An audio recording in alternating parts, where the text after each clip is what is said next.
We're now joined by the runners-up of the summer finals here in Malmö due to Esports. If you wish to ask a question, please raise your hand, and as we pass the mic to you, please tell us your name and company and who the question is directed to. So who wants to ask the first question?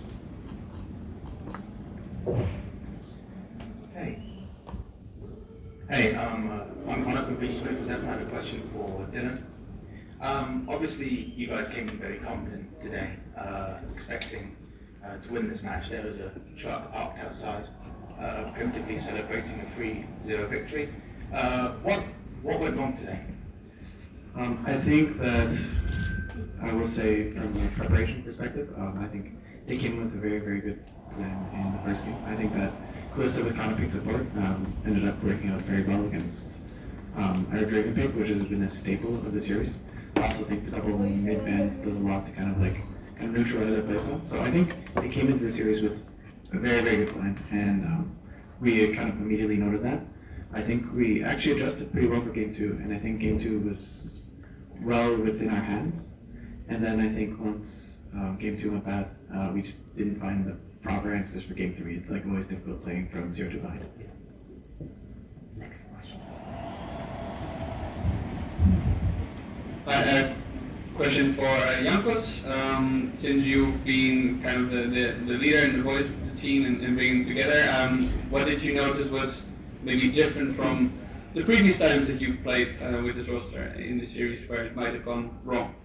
I mean, I think it's quite similar to what Dylan said. I think game 1 prep from my team was like smart drafting, right? I think game 2 was completely winnable. I think either I was choking or playing really fucking bad, but probably both, right? I think I was just not performing today, and I feel like if Jungle is not performing, then the whole team suffers in a way. And while I don't think that, like, I mean, I'm sure my teammates could play better, right? And of course, all of us are disappointed in themselves individually. Then I still feel like if the game 2 goes different, we probably have a different series. But like Dylan mentioned again, 2-0 for any team, and then we kind of play into their hands, right?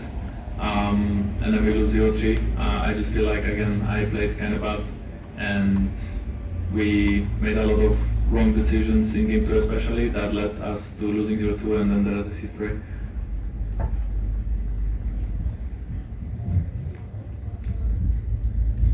Good evening, guys.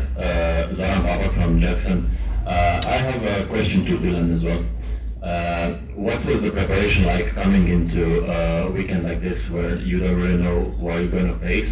Did you maybe focus on Fnatic a bit too much?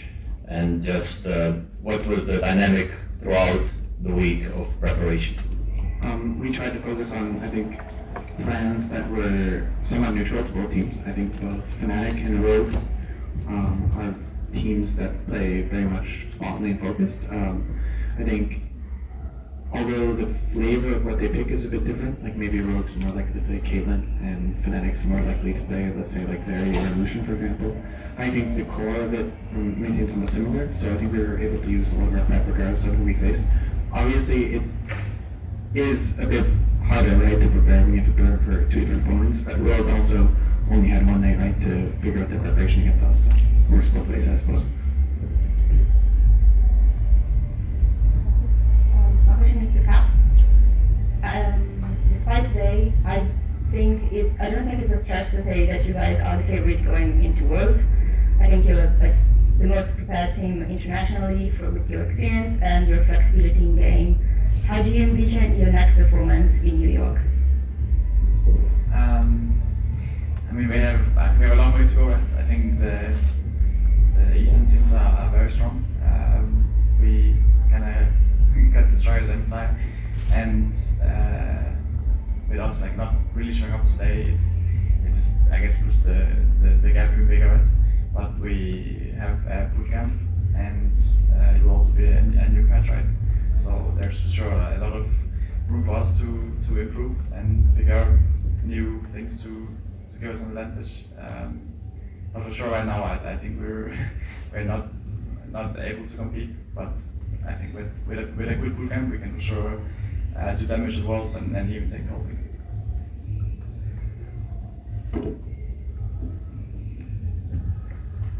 My question is for Flacket. despite the loss, what was the sensation of playing in the arena like for you today? Obviously, you had the interview at the start where you had the crowd cheering along with you, you had the G2 Army chants that were going on throughout the games. What did that feel like for you? I mean, I never played in like big arenas and stages and stuff, but it was like really hype. Like I don't think I was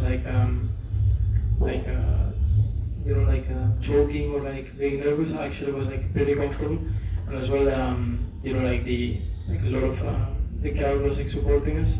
I just think that I really like the experience and I really loved it. And even though I was like feeling comfortable and stuff, like we just didn't perform as a team and individually. But yeah, for sure it was like really hype and nice experience.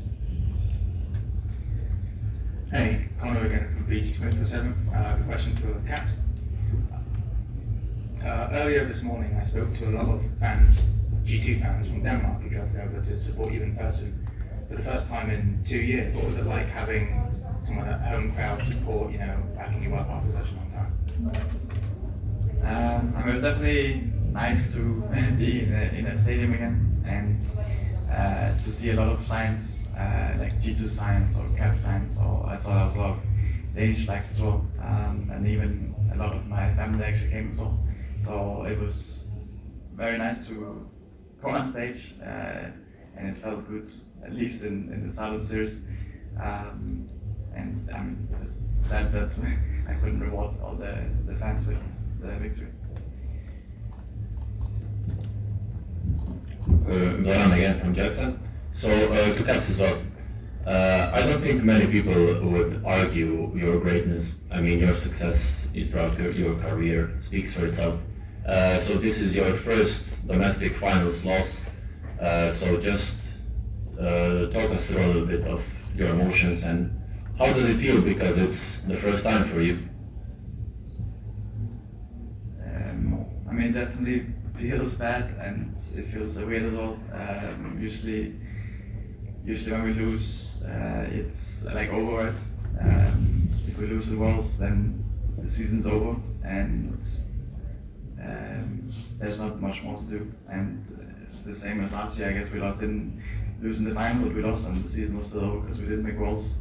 And it feels weird to think that we have to play so soon after like a poor performance, and I just feel a bit like out of place, I guess, and I'm just hoping that a few days of like resetting and then getting back to the grind and figuring out what we do to show up at Worlds and be our usual selves. My question is for Dylan. Would you say that the team coming from the lower bracket actually has an advantage in a final like this because they already got to experience the stage and have some adaptation? Do you think that's an actual advantage in a series like this? And your guys also won last year that way. I think there's always pros and cons for any format like this. I think for sure having an extra day on stage is great and can be an advantage for the enemy, but at the same time we also get to rest better. We get a full day of preparation and scrimming while watching what they do. So I'm not sure what I would choose if I could choose, but I think there are just positives and negatives for both. Next question. My question is for Broken Blade. Talk me through the Fiora pick. What was the mentality behind that? Why was that what we saw come out in the draft? I was basically that Aatrox got meta recently, and I was looking for stuff that is good into Aatrox.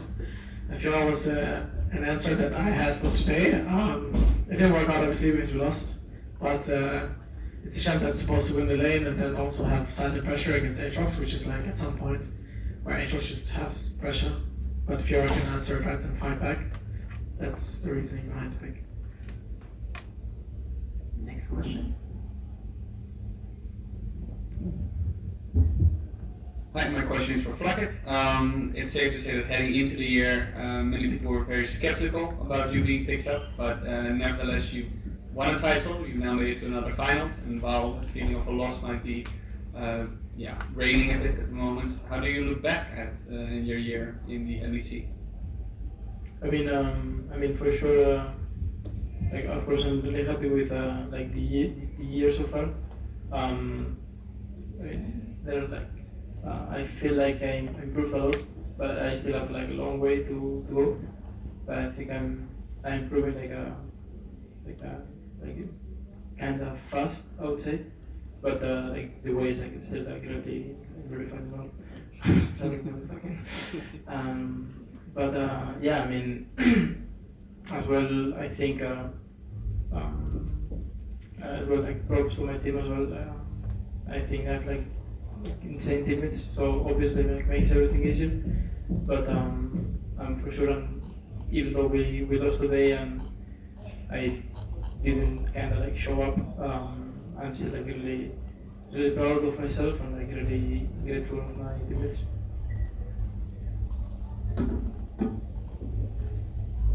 More questions?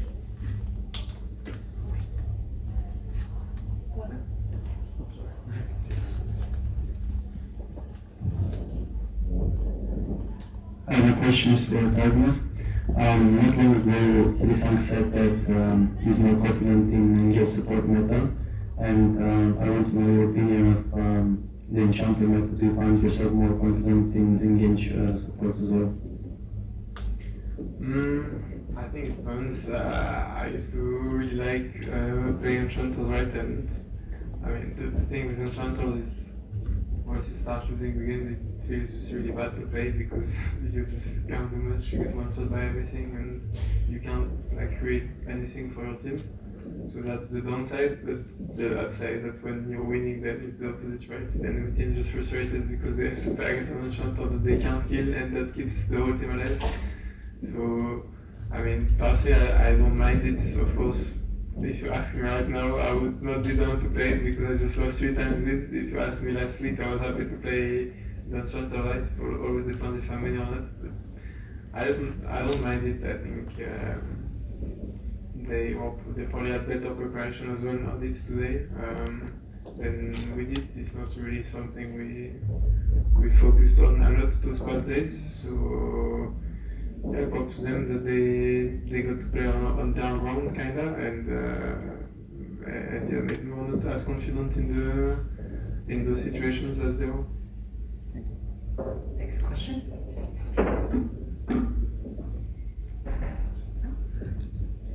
My question is for Dylan. Coming off the back of a series like this and obviously going into Worlds, how do you choose what your priorities are going to be for the bootcamp, and in this specific case, what do you think that those priorities are going to be? As far as like in the game things, when we go to Worlds, it's a completely new patch. We go time travel like 3 patches forward from what we're playing right now, and I know they always like to greatly change the game before the World Championship. So I think a lot of effort is going to go into research into the patch, me and my analyst staff, to make sure that when we come into preparation for Worlds, that we have a very good idea of what we think might be strong, what like draft patterns, what sort of meta we want to play, and then we're just going to iterate on it until we basically play on stage. Next question. This one is for Jankos. Throughout the weekend, when we were going around the city, we really saw an overwhelming amount of G2 fans from around Europe. And even today, when you guys were losing, they didn't stop their chants and supporting you guys in tough times. How does it make you feel, and is there anything you want to say to your fans?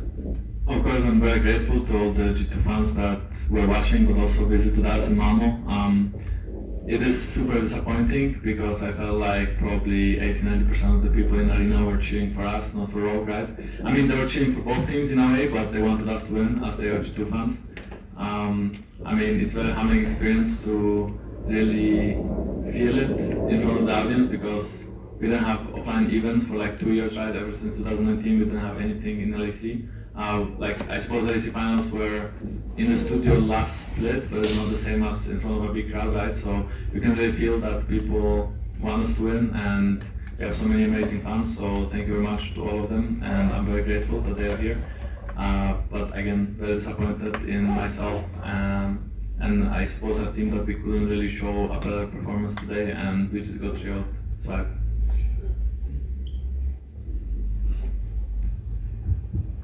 My question is for Romain. You've been the manager of this team this year and been acting like a dad or more like a fancy, glittery uncle. But is there anything you'd like to say to the players after this performance? Because it seems like you again, maybe in some ways like a father figure sometimes in toning them down, but also getting them hyped up. Yeah. What do I want to say to the boys? You suck. I suck, and I love you. So today we lose. We need to go home, cheer, and then we're gonna train. And the goal is to win the world, right? The goal is to be the first non-Asian team going there, beating them, winning. We have the right mix of experience, freshness, creativity, genius, borderline autism. We have all the crazy different facets, which makes, I think, the perfect team. I might get fired by the I'm not gonna fire you, they might.